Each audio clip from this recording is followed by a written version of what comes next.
ow'ekyalo kino ekyaguddeko enjega ey'omuliro guno.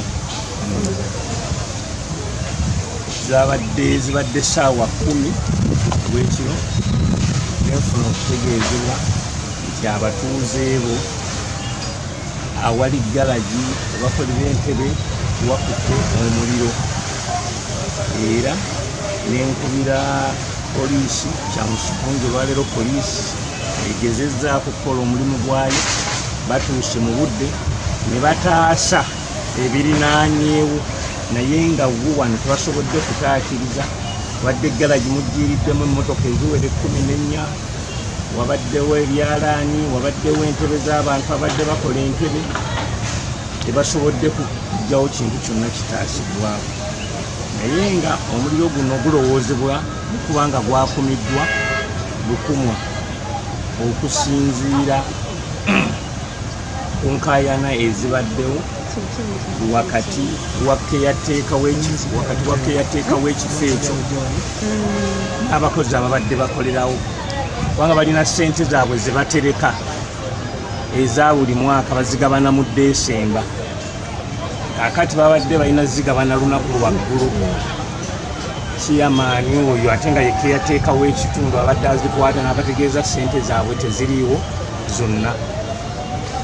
Kati nafunye okutegeezebwa era nenzija ne twogerako nabo ne balabika nga abakoze ekibi abakkakkanya.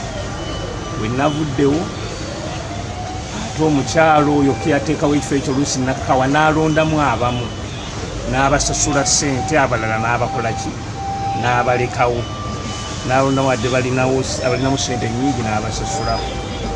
Era zabadde essaawa 5 ez'ekiro omukyala omwoyo n'ankubira essimu n'aŋŋamba Chairman abantu beekalakaasa wano baagala okukola ki okuntema okunjakonzi. N'aŋŋamba nti anti nga biddeko ssente alakonzi okoze bubi, tewandironzeemu bantu balala bagabirawo ku makya kubewawo olukiiko.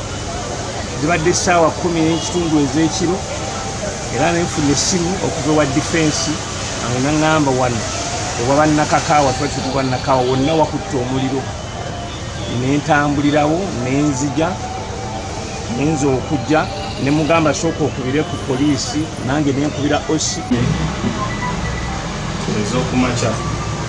Wabaddewo omuliro mu kitundu kya Mukwenda Zone Makerere 1 ewandegera ku kifo ekikola nga garagi omukanikirwa emmotoka paakingi nga mutadde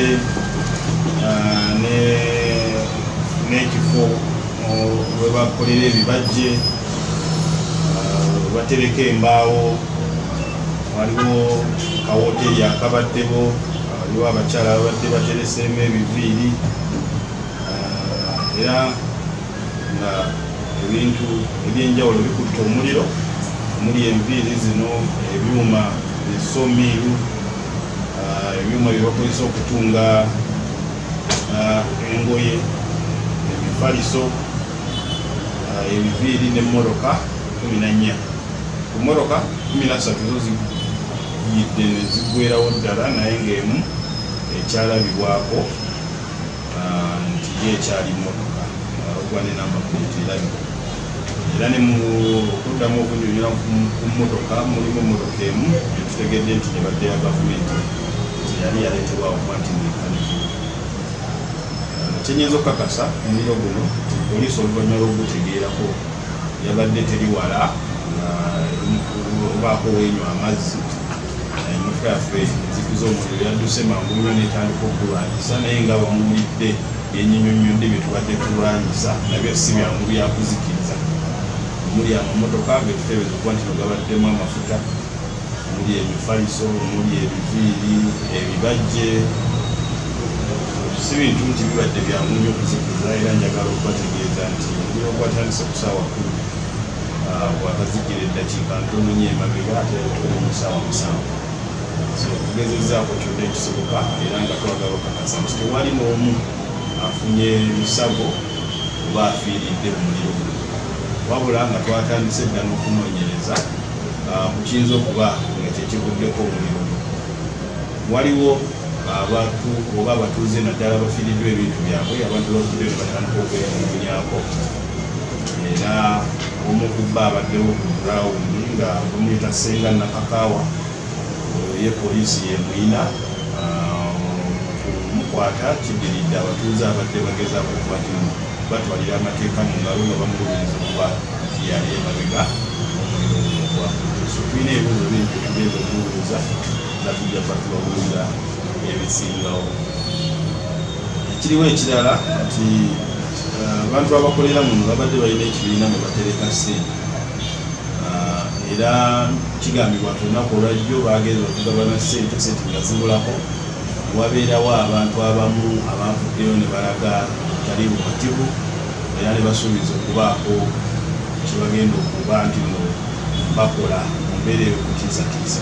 So ebyo byonna tubijja mu bantu era tugenda bbanga tugaziya okunoonyereza kwaffe mu abo abantu abavuddeyo ne batandika okuwanisa